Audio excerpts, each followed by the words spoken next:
Only ఒక organ లాగే చూస్తే వాళ్ళ మదర్కి ఉంటే వాళ్ళ సిస్టర్కి ఉంటాయి. అది నా ప్రాబ్లం కాదు కదా. ఓకే, గాడ్ గివెన్ గిఫ్ట్ అంటారు. సో ఇప్పుడు వాళ్ళ గురించి అబ్బాయిల గురించి మనం మాట్లాడుకోవాలంటే చాలా మాట్లాడుకోవచ్చు. ఇంకో కామెంట్ కూడా వచ్చింది, ఆ బైక్ కి ఓనర్ ఎవరు, స్పీడ్ గా పోతుంది. ఏంటది ఆ బైక్ కి ఓనర్ ఎవరు అంటే నీకు ఓనర్ ఎవరు అంటే నేను దాని ఆన్సర్ చెప్పాలంటే లైక్ క్వశ్చన్ ఎక్స్ప్లెయిన్ చేయాలంటే నా బాయ్ ఫ్రెండ్ ఎవరు అనే కదా, అంతే కదా. ఇది అంత పర్సనల్ నేను ఇన్స్టాల్ చెప్పాల్సిన అంత అవసరం లేదు. రేపు పెళ్ళైనప్పుడు మమ్మీ డాడీకి చెప్తాను, అక్కడ వరకు ఫైన్.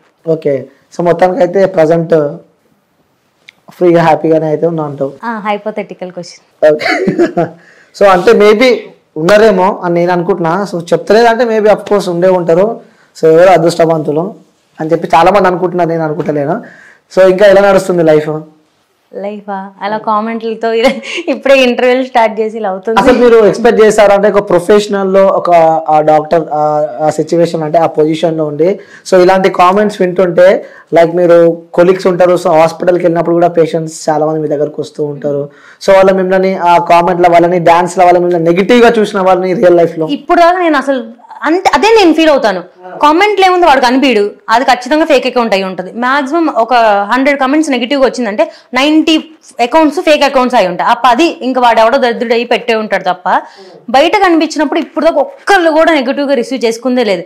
ఇంకా నేను ఏ హాస్పిటల్లో వర్క్ చేస్తానని నేను ఎక్కడ ఇప్పుడు దాకా మెన్షన్ చేయలా, ఎప్పుడు మెన్షన్ చేయలే. బట్ హాస్పిటల్కి వచ్చిన క్లయింట్స్ ఎప్పుడైనా చూసి ఈ మేడం ఆ మేడమే కదా అని గుర్తుపట్టినా వాళ్ళు ఇంకా నా కోసం వస్తారు కానీ హాస్పిటల్కి ఎప్పుడు బ్యాడ్ గా రిసీవ్ చేసుకున్న వాళ్ళు బయట అయితే ఇప్పుడు దాకా నేను చూడలేదు. ఓకే, అంటే రియల్ లైఫ్ లో చూస్తూ ఉంటారు కదా, అంటే వాళ్ళకి అది చూస్తుంటే మనకు అర్థమైపోతుంది. ఇన్స్టాగ్రామ్ లో గుర్తుపట్టిన వాళ్ళు బయట ఒక బ్యాడ్ కమెంట్ ఎందుకు నన్ను జడ్జ్ చేయాలి? బ్యాడ్ కామెంట్ అంటే నేను ఇప్పుడు మీ వీడియోస్ చూస్తూ ఉంటారు, ఆ డాన్స్ కూడా చాలా మంది చూస్తూ ఉంటారు. సో మీ ఇంటి పక్కన వాళ్ళు కానీ మీ పేరెంట్స్ కూడా చూస్తూ ఉంటారు. అంటే ప్రొఫెషనల్ గా డాన్స్ చేసి ఉంటే పెద్ద డీ డాన్సర్ అయిపోయేదాన్ని అని అనుకుంటున్నారు. లేదు అయ్యేదాన్ని. అవునా? ఓకే, సో మీ ఇంట్లో వాళ్ళు ఎప్పుడు ఏమన్నా మరి మిమ్మల్ని ఎందుకు ఇలాంటి డాన్సెస్ చేస్తుంటే ఇలాంటి ఫస్ట్ మీరు మాట్లాడుతున్నప్పుడు ఇలాంటి డాన్స్ అలాంటివి అనిపిస్తుంది కాబట్టి అలాంటి డాన్స్ అది మీ పర్స్పెక్టివ్, మీ స్టేట్ ఆఫ్ మైండ్ కూడా నా పర్స్పెక్టివ్ అడగడానికి ఇది కాదు ఇంటర్వ్యూ కాబట్టి జనాల వర్షన్ నేను మిమ్మల్ని అడుగుతున్నా. సో వాళ్ళు నన్ను ఈ క్వశ్చన్స్ అడుగుమన్నారు కాబట్టి సో ఉన్నారు, వాళ్ళ పేర్లు నేను చెప్పలేను కదా. సో చాలా మంది జనాలు చూస్తూ ఉంటారు, ఈ అక్కని ఇంటర్వ్యూ, ఆ పిల్లలు ఇంటర్వ్యూ, ఆ పోరిన్ ఇంటర్వ్యూ అని చెప్పి చాలా మంది చెప్తూ ఉంటారు. సో అందులో మీరు ఒకరు నన్ను ఇంటర్వ్యూ చేసేది ఈ రోజు. ఇలాంటి డాన్స్ అలాంటి డాన్స్ అది నేను అసలు యాక్సెప్ట్ చేయను. మీరు ఎన్నిసార్లు అన్నా కూడా నా డాన్స్ కాబట్టి అది డాన్సే, ఓకేనా. అందులో ఒక బాడీ ఆర్గన్ ఒకటి హెవీ బెస్ట్ ఉన్న అమ్మాయి ఒక డాన్స్ వేస్తేనే అది తప్పంటే ఇంకా మనుషులు బతకక్కర్లా. ఇంకా మీరు కూడా ఇంటర్వ్యూ పెట్టి ఒకరిని డిఫేమ్ చేయాలి, ఇంకా ఫెమినిజం కి అగెయిన్స్ట్ గా మాట్లాడాలి, అమ్మాయి అంటే ఇంకా 36 ఉండాలి, 38B కూడా ఉండకూడదు అని మీరు మాట్లాడుతున్నారు. అదే మీకు అనిపిస్తుంది? అంతే మాట్లాడుతున్నారు. అంటే ఏ విధంగా అంటున్నారు మీరు ఇప్పుడే చెప్తున్నారు కదా ఇలాంటి డాన్స్ అంటే అక్కడ ఇలాంటి డాన్స్ అని నేను జడ్జ్ చేయాలి, అది కూడా ముందు చెప్తున్నా. నేను జడ్జ్ చేయలే, నాకు కొంతమంది అడుగుమన్నారు కాబట్టి అడగమన్న వాళ్ళకి చెప్తున్నాను. ఇలాంటి డాన్సర్ అంటే మాక్సిమం నేనేం కొరియోగ్రాఫర్ కాదు. ఫస్ట్ థింగ్ నేను కొరియోగ్రాఫర్ కాదు, నేను వేరే వాళ్ళు చేసిన రీల్స్, ఇప్పుడు ట్రెండింగ్ లో ఉన్న సాంగ్స్, కొత్తగా హీరోయిన్స్ చేసిన సాంగ్స్ ని ఆ స్టెప్స్ చూసి సేమ్ రిప్లికేట్ చేయడానికి ట్రై చేస్తాను. 90% మాక్సిమం నేను ట్రై చేస్తాను రిప్లికేట్ చేయడానికి. ఎంతవరకు వచ్చిందో నాకు తెలియదు, నాకు వచ్చింది నేను చేస్తాను. వచ్చింది నేను చేస్తున్నప్పుడు ఒక అమ్మాయి బాడీ ఇలా ఉందంటే ఆ అమ్మాయికి ఒక 38 అమ్మాయికి బాడీ ఆర్గాన్స్ ఏమైనా ఇలా ఉన్నాయంటే ఆబ్వియస్ గా ఆ అమ్మాయి మూవ్ అయినప్పుడు అవి షేక్ అవుతాయి, ఎంత వాళ్ళు ప్రొటెక్ట్ చేయడానికి ట్రై చేసినా కూడా, ఓకేనా. అదే నన్ను జడ్జ్ చేసిద్దంటే వాళ్ళ స్టేట్ ఆఫ్ మైండ్ అంతే నేను ఫీల్ అవుతాను. సో నాకు వాళ్ళు డబ్బులు ఇచ్చినా ఫుడ్ పెట్టినా చిన్నప్పుడు నన్ను కనిపించిన వాళ్ళు కాదు కదా, వాళ్ళకి నేను ఆన్సర్ చెప్పాల్సిన అవసరం నాకు లేదు. మా డాడీ నన్ను అడిగితే నేను చెప్తా. ఓకే, సరే మీ డాడీ అడిగితే చెప్తావు? మీ డాడీ ఎవ్రీడే మా డాడీ మార్నింగ్ నేను పోస్ట్ చేస్తాను కదా, మా డాడీ టీవీ చూస్తారు, నేను 7:30కి పోస్ట్ చేస్తాను, లేచి 9కి వస్తాను. 9కి మా ఇంట్లో యూట్యూబ్ మా డాడీ చూస్తూ ఉంటారు అనమాట. చూస్తున్నప్పుడు కింద షార్ట్స్లో నా వీడియో వస్తుంది.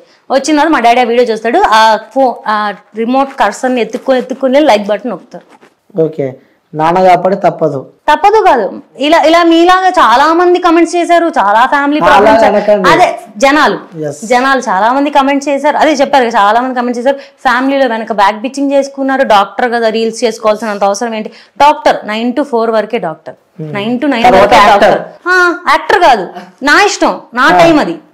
ఒక నుంచి ఒక వరకు జాబ్ టైం. ఇప్పుడు సాఫ్ట్వేర్ ఇంజనీర్ ఉన్నాడు, 9 to 4 జాబ్ చేస్తాడు, తర్వాత వాడి ఇష్టం వాడిది. నాది అంతే, నా జాబ్ టైం వరకు నేను జాబ్ చేసుకుంటా, తర్వాత నా ఇష్టం. నేను ఏదైనా చేసుకుంటా. అది ఇంకా నేను ఎక్కువ కష్టపడుతున్నా.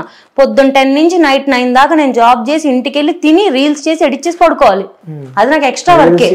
ఎడిటింగ్ చేయాలి, మళ్ళీ ప్రమోషన్ వీడియోస్ నేనే ఎడిట్ చేసుకోవాలి, వాయిస్ ఓవర్లు ఇచ్చుకోవాలి, నేనే పోస్టింగ్ చేసుకోవాలి, మళ్ళీ నేనే మాట్లాడాలి వాళ్ళందరితో, అవన్నీ నేనే చేసుకోవాలి. నేను నైట్ నాకు 2 దాకా ఎడిటింగ్ చేసుకుంటాను, మొత్తం అన్ని చేసుకుని పడుకొని పొద్దున్న లేసి పోస్టింగ్ చేసి మళ్ళీ ఇంకా డే స్టార్ట్ చేస్తాను. అది నాకు ఎక్స్ట్రా కష్టమే. ఇంకా ఎంతవరకు సంపాదిస్తున్నారు ఎందులో? డాక్టర్లో ఎంత వస్తుంటది? యాక్చువల్గా డెంటల్ వాళ్ళకి చాలా తక్కువ అండి పే అనేది. అంటే మనం ఓన్ క్లినిక్ పెట్టుకుంటే తప్ప అసలు లిటరల్గా ఒక షాపింగ్ మాల్స్ లో బట్టలు సెట్ చేస్తారు కదా, వాళ్ళకి ఇంకా ఎక్కువ సాలరీస్ వస్తాయి స్టార్టింగ్. ఓకే, డెంటల్ కన్నా 15,000 ఇస్తారు వాళ్ళకి. పాపం డెంటల్ వాళ్ళకి అయితే 10-12 ఇస్తారు స్టార్టింగ్. ఎందుకలా? అది డెంటల్ కి డిమాండ్ ఇప్పుడు అలాగే అవుతుందండి. సో ఎంత డాక్టర్ అయినా అది చాలా తక్కువ. ఓకే, ఇన్స్టాగ్రామ్ నుంచి ఎంత సంపాదిస్తున్నావు? ఇన్స్టాగ్రామ్ నుంచి నాకు ఎంత పెద్ద బడ్జెట్ ఉంటది? అస్సలు లేదు, వెయిట్ చేస్తున్నా. అస్సలు లేదు. అంటే నాకు చాలా షార్ట్ స్పాన్. నేను ఇన్స్టా స్టార్ట్ చేసి నాకు కెరియర్ వచ్చింది, నా 100K నాకు ఫాస్ట్ గా వచ్చేసింది. బట్ జనాలకు నేను తెలియదు, ప్రమోషన్స్ ఏం రాలేదు. ఎందుకంటే నాకు వీడియోస్ కౌంట్ తక్కువ, ఫాలోవర్స్ ఎక్కువ. రీచ్ ఫాలోవర్స్ అందరూ ఫాలో కొట్టేస్తారు, రీచ్ వెళ్ళదు కదా. నాకు రీచ్ అనేది ఒక కన్సిస్టెంట్ గానే మనకు పెరిగిద్ది. ఒక్కొక్క టైంలో నాకు 100-150K ఫాలోవర్స్ వచ్చినా నాకు ఎలా అంటే నాకు కొంచెం సైకలాజికల్ ప్రాబ్లం ఉన్నాడు. అంటే 10K వ్యూస్ అని నాకు కనిపించాలి. అక్కడ 10 ఆ 10 రావడానికి నేను స్ట్రగుల్ అయ్యాను. 6,000-7,000 వ్యూస్ కూడా. ఇప్పుడు ఎలా అంటే ఇప్పుడు నేను ఉన్న స్టేజ్ నాకు 100K మినిమం టచ్ అవ్వాలి ఒక వీడియో. అంటే టచ్ అవ్వకపోతే నేను ఏంటి వెళ్ళట్లా అలా ఫీల్ అవుతా. ఇంకోటి చాలా మంది కూడా ఉన్న డౌట్, అది మీ వీడియోస్ చూస్తేనేమో చాలా తక్కువ ఉన్నాయి. లేదే, 500 వీడియోస్ ఉన్నాయి. మీ ఫాలోవర్స్ చూస్తే చాలా ఎక్కువ మంది ఉన్నారు. సో అవన్నీ పైసలు పెట్టి ఫేక్ ఫాలోయింగ్. ఓకే, ఇది థ్యాంక్ యూ క్వశ్చన్ అడిగినందుకు. నా డే 1 నేను స్టార్ట్ చేశాను కదా, స్టార్ట్ చేసినప్పటి నుంచి నాకు 100 ఫాలోవర్స్, 150 ఫాలోవర్స్ దగ్గర నుంచి ప్రతి అచీవ్మెంట్ 100, 200, 300, 400, 5,000, 2,000, 3,000, 10,000, 15,000, 20,000 ఎవ్రీ సింగిల్ ఫాలోవర్ ని నేను ఎన్ని డేస్ కి నాకు వచ్చానని ప్రతిదీ నా హైలైట్స్ లో ఉంటది. ఇన్స్టా ఫ్యామిలీ అని చెప్పి నేను ఫస్ట్ డే నుంచి ఈ రోజు దాకా ₹1 కూడా నేను ఈ రోజు దాకా ఒక బూస్ట్ కూడా నేను ఖర్చు పెట్టలేదండి. నా ఇన్స్టా ఓపెన్ చేసి మీకు ఇస్తా. ఎవరికైనా నా ఇన్స్టా ఓపెన్ చేసి నా రీచ్ ఒక్కోసారి పడిపోద్ది. లిటరల్ గా ఒక 5 days బ్యాక్ డ్రాస్టిక్ డ్రాప్, మళ్ళీ ఇప్పుడు మంచిగా వెళ్తుంది. ఓకే, అంత ఈజీగా అంత ఫాలోవర్స్ రావడం ఇట్స్ నాట్ ఏ జోక్ కదా. సో మేబీ వాళ్ళకి డౌట్ ఉంటది. అందుకే ప్రతిదీ నా హైలైట్స్ లో నేను కొలాబరేషన్ చేసింది కానీ నా ఫ్యామిలీ కానీ ప్రతిదీ ఉంటది. అసలు అందులో మీరు ప్రతిదీ చెక్ చేసుకోవచ్చు. ఓకే, ఎంత మంది ఉన్నారు ఫ్రెండ్స్ ఇన్స్టా ఇన్ఫ్లుయెన్సర్స్ కానీ? 1.5 year 2 years నాకు అసలు నాకు ఏం తెలియదు. లిటరల్ గా నాకు కొంతమంది అయితే ఒకసారి అయితే కొంతమంది ఫేక్ ఫాలోవర్స్ ఉన్న ఒక అమ్మాయి ఒక చిన్న ప్రమోషన్ కి వెళ్ళినప్పుడు లిటరల్ గా నీవేంటి ఇప్పుడు దాకా ఒక ప్రమోషన్ కూడా రాలా అంటే నేను చాలా గిల్ట్ గా ఫీల్ అయ్యా. అందుకే ఈ క్వశ్చన్ నేను అడిగిన. ఒక ప్రమోషన్స్ కూడా అంత సరిగా లేవు. సో చాలా మందికి డౌట్ వస్తూ ఉంటది, లైక్ ఫేక్ ఫాలోవర్స్ ఉన్నారు కాబట్టి. అసలు వన్ సింగిల్ రూపీ యాక్చువల్ గా అంత ఖర్చు పెట్టిన డబ్బులు కూడా నా దగ్గర లేవు. అందుకే డాక్టర్ చదివించిన. మేము మిడిల్ క్లాస్ అండి. నా ఫైనల్ ఇయర్ ఫీజు కట్టడానికి లిటరల్ గా మా మమ్మీ డాడీ ఫుల్ స్ట్రగుల్ అయ్యి 4th year ఫీజు కట్టలేక నా ఎగ్జామ్ ఆగిపోద్ది అన్న స్టేజ్ లో మా డాడీ మా క్యాస్ట్ ప్రెసిడెంట్ కృష్ణా డిస్ట్రిక్ట్ కి. సో మా క్యాస్ట్ వాళ్ళు వేరే కంట్రీస్ లో ఉంటారు కదా, వాళ్ళని రిక్వెస్ట్ చేస్తే నాకు కెనడా US నుంచి కొంచెం డొనేషన్స్ మా కాలేజ్ అకౌంట్ లో పడితే నేను ఫైనల్ ఇయర్ చదివా. నేను యాక్చువల్గా పీజీ చేయలేదు, ఎందుకంటే పీజీ ఫ్రీ సీట్ కొట్టినా కూడా 4.5 lakhs per year కట్టాలి. అండ్ ఎక్కువ ఇన్స్ట్రుమెంట్సే మాకు 2.5 lakhs అవుతుంది per year. నాకు 7 lakhs కావాలి. అది అంత మేము అఫోర్డ్ చేయలేక నేను పీజీ కూడా చదవలేదు, అది స్టాప్ చేసా. సో మాటలా మర్చిపోయారు, ఇన్స్టా ఎంత వస్తుంది రెవెన్యూ? ఇన్స్టా అదే చెప్పాను కదా, స్టార్టింగ్ నాకు అసలు ఎంత ఇస్తారో కూడా తెలీదు. నా ఫస్ట్ ప్రమోషన్కి వచ్చింది నాకు 300 rupees.